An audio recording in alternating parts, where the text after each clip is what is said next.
Halo sobatku, selamat datang di channel Sobat Movie. Tempatnya review film paling asik dan menarik buat sobatku semua. Yang baru gabung, silahkan klik tombol subscribe ya dan nyalakan loncengnya. Supaya kalian tidak ketinggalan film-film seru yang Mimin upload. Oke, gak usah berlama-lama lagi. Langsung aja kita ke reviewnya. Gasken sob.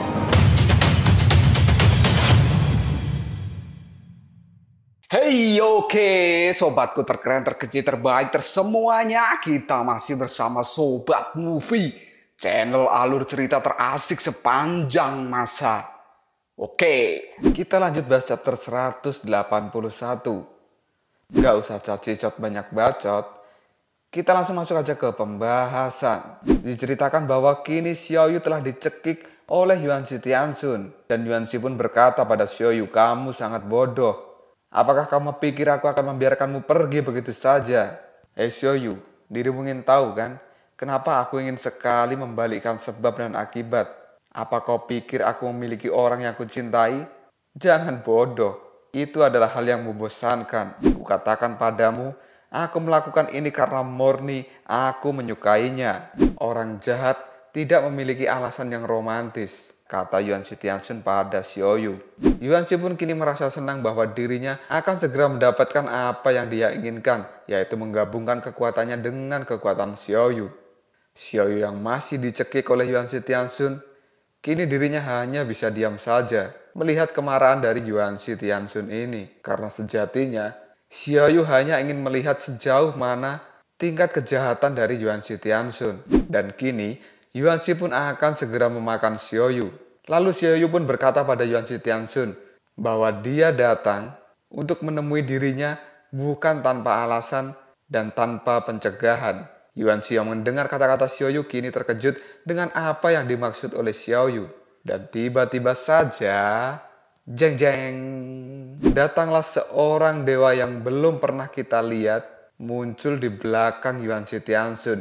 Dan kini Yuan Shi pun sangat terkejut oleh kedatangan dewa aneh ini. Yuan Shi pun kemudian mengatakan dalam hatinya, "Siapa lelaki ini? Dia bisa mendekatiku secara diam-diam." Dan kini tangan dari Yuan Shi Tianxun ditahan oleh seseorang. Dan ternyata seseorang itu adalah asisten dewa yang aneh tadi. Kini sang asisten dewa tadi memegangi tangan Yuan Shi Tianxun dengan sangat erat. Dan tak hanya itu saja, tangan yang satunya pun juga dipegangi oleh asisten yang satunya lagi yang berwarna biru. Karena dewa ini datang dengan dua asisten, yaitu monyet merah dan monyet biru. Kini Yuan Shi Tianxun benar-benar tidak bisa bergerak karena dipegangi oleh dua asisten sang dewa ini. Yuan Shi pun kini tidak tahu apa yang sebenarnya terjadi pada dirinya dan siapa mereka ini. Karena dewa dan asistennya ini tidak akan membiarkan Yuan Shi Tianxun lolos begitu saja. Yuan Shi pun masih berusaha memberontak, tapi pegangan dari kedua asisten ini malah semakin erat. Dan dewa itu pun berkata pada Yuan Shi Tianxun, "Aku adalah dewa dari dunia tengah.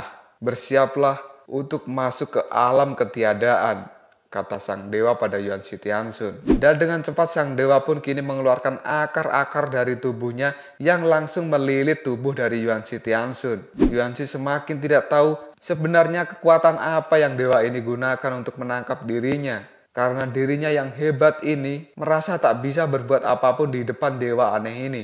Yuan Shi pun kini berteriak karena dia tidak ingin menerima kekalahan. Yuan Shi pun kini terseret oleh kekuatan sang dewa itu. Sang dewa pun memasukkan Yuan Shi Tianxun ke dalam tubuhnya.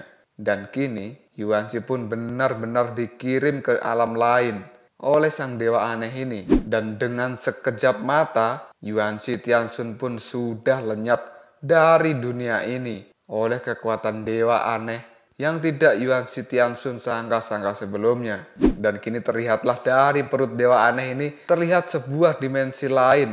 Dewa aneh ini lalu bertanya pada Xiaoyu, "Apakah ini adalah Yuan Shi Tianxun? Kekuatan sucinya sangat kuat. Jika Anda tidak mengambil kesempatan untuk mengendalikannya, saya khawatir ini akan sangat merepotkan," kata sang dewa. Lalu dewa aneh ini juga berkata, "Para dewa di dunia lain terlihat sangat menarik. Jadi saya ingin tahu lebih banyak. Tapi sekarang kami akan segera pergi," kata dewa itu pada Xiaoyu. Kemudian Xiaoyu bertanya pada dewa aneh ini, apakah Yuan Shi Tianxun mati?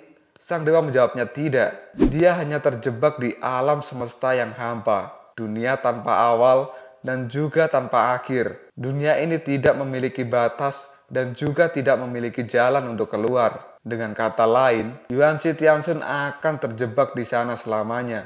Dan kini terlihatlah Yuan Shi Tianxun mengambang di tempat ini. Dia pun tidak tahu tempat apa ini. Yuan Shi pun lalu marah-marah sendiri di tempat ini. Dia pun terbang ke sana kemari dan tidak menemukan siapapun. Yuan Shi pun masih mengira bahwa ini adalah sebuah jurus ilusi atau semacamnya. Dan tanpa dia sadari bahwa sebenarnya dirinya ada di alam lain. Yuan Shi masih saja terbang ke sana kemari. Dia mencari sebuah jalan untuk keluar.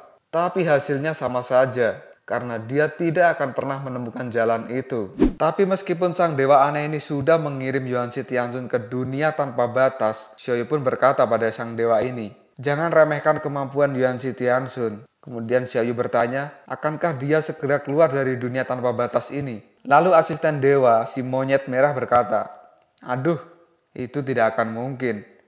Dan si monyet biru juga mengatakan bahwa tidak ada yang pernah melarikan diri dari dunia tanpa batas. Mendengar dua asistennya berbicara begitu, kini sang dewa aneh menimpali. Hai monyet matahari dan juga monyet bulan. Aku tidak mengerti para dewa dari dunia lain. Mungkin saja dia memiliki kemampuan untuk bisa keluar dari dunia tanpa batas. Tapi untuk mencari dan mengeksplorasi kemungkinan tak terbatas di ruang tanpa batas adalah seperti menyelidiki pasir sungai Gangga butir demi butir, kata sang dewa. Dan meskipun berhasil, itu akan memakan waktu yang sangat lama, mungkin bisa ribuan tahun. Mendengar jawaban dari sang dewa aneh, kini Xiaoyu merasa lega. Dan kini, si dewa aneh ini berkata pada Xiaoyu bahwa dirinya sudah bisa tenang karena dewa yang jahat sudah tidak ada. Dan sekarang, sang dewa ini akan pergi. Dia pun juga akan mengajak Xiaoyu bersamanya. Tapi Xiaoyu berkata pada dewa ini, sebentar dewa, aku masih punya satu hal lagi yang harus kulakukan. Kita berpindah ke tempat Biksu Tong di dalam badai api abadi. Di sana terlihat Aoxue yang masih pingsan. Lalu Jiwachi menepuk pipi Aoxue dan membangunkannya. Aoxue yang kini sudah bangun, dia bingung apakah dirinya berada di dunia bawah. Lalu Jiwachi mengatakan, dunia bawah mata lu, ini di dalam api goblok. Lihatlah, kata Jiwachi pada Aoxue. Dengan keadaan yang damai ini, mereka terlihat sangat senang dan bahagia sekali. Tapi tidak dengan Aoxue, yang masih bingung karena dia berpikir bahwa dirinya sudah mati terbakar. Lalu Jiwachi berkata pada Aoxue bahwa Xiaoyu lah yang membawa dirinya ke sini. Dan semua orang yang ada di sini juga berkat kekuatan Xiaoyu. Dan kini Aoxue bertanya, hah? Apakah ini di pusat api? Ini kok aneh ya? Tidak panas sama sekali, malah tempatnya keren.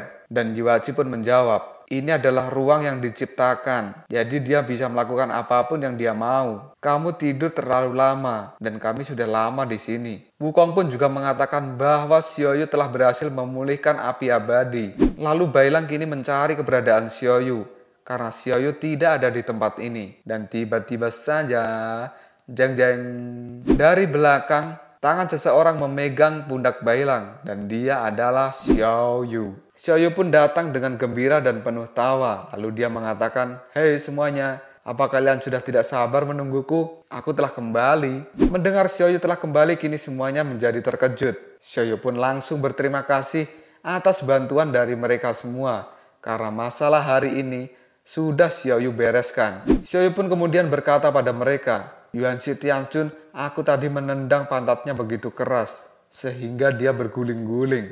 Dan kini semua orang kaget, karena Xiaoyu bisa melawan Yuan Shi Tianxun. Bahkan Aoxue mengatakan bahwa Xiaoyu layak menjadi seorang dewi. Sebenarnya Xiaoyu juga khawatir setelah dirinya masuk ke dalam pusat api abadi, karena di sana dirinya takut jika dia gagal dan akhirnya tidak bisa menyelamatkan semuanya. Tapi Xiaoyu bekerja dengan sangat keras dan akhirnya dia pun terlahir kembali. Dan kini Xiaoyu mengatakan bahwa dirinya adalah penjaga api abadi. Dan dirinya sekarang adalah jembatan penghubung yang menghubungkan ke banyak dunia lain. Xiaoyu pun juga percaya bahwa sekarang jiwa gelap terhapus dan dunia akan kembali seimbang. Lalu Bailang berkata, apakah Xiaoyu bisa kembali lagi bersama kami? Xiaoyu pun menjawabnya, tidak. Karena Xiaoyu sudah berjanji pada Dewa Aneh untuk pergi bersama mereka ke dunia lain. Xiaoyu kini memperkenalkan pada mereka semua bahwa Dewa Aneh ini bernama Puxian Karmapa. Dia adalah seorang dewa monyet yang datang bersama dua asistennya, yaitu monyet matahari dan monyet bulan. Xiaoyu mengatakan bahwa mereka adalah dewa dari dunia lain. Karena setelah masuk ke pusat api abadi, Xiaoyu berkomunikasi dengan mereka. Dan mereka memberitahu banyak hal pada Xiaoyu. Dewa Puxian Karmapa mengatakan pada Xiaoyu bahwa di dunia mereka ada yang namanya Dewa Brahma Agung, Dewa Gajah, dan juga Dewa Monyet. Dan masih banyak dewa-dewa lain yang sama seperti kita, kata Xiaoyu. Mendengar penjelasan Xiaoyu, kini semuanya menjadi terkejut karena ternyata ada dewa lain selain mereka. Kini si monyet matahari dan monyet bulan tersenyum kepada mereka, seolah menertawakan kebingungan tim Biksu Tong dan yang lainnya. Dan kini, dari alam baka pun Jiu Kuan Yi mendengarkan semua penjelasan dari Xiaoyu. Jiu Kuan Yi pun lalu mengatakan, aku akhirnya bisa melihatmu. Xiaoyu kemudian masih menjelaskan bahwa dunia yang terhubung akan menghilang jika Xiaoyu keluar dari tempat ini. Dan kini, Xiaoyu berjanji untuk mengikuti mereka kembali untuk membantu Dewa Puxian Karmapa memperbaiki dunia yang telah rusak. Xiaoyu pun kini berpamitan pada Bailang dan mengucapkan terima kasih atas semua bantuannya selama ini. Bailang yang menganggap Xiaoyu telah berubah, ternyata dirinya salah. Dan Xiaoyu mengatakan bahwa dia masih Xiaoyu yang dulu. Hanya saja tugasnya sekarang telah berbeda. Xiaoyu pun langsung memeluk Bailang. Dan Xiaoyu pun mengatakan bahwa dia akan selalu menjadi putri naga dari Gunung Tianyu. Setelah memeluk Bailang, kini Xiaoyu pergi meninggalkannya. Dan kini Xiaoyu benar-benar akan pergi dengan Dewa Puxia Karmapa. Sebelum pergi, Xiaoyu berkata pada Biksu Tong dan yang lainnya bahwa mereka sudah dianggap seperti keluarga sendiri. Xiaoyu pun juga mengatakan pada mereka untuk menjaga diri dan hati-hati. Dan kini Xiaoyu pun benar-benar akan pergi, lalu Bailang berlari untuk mendekati Xiaoyu.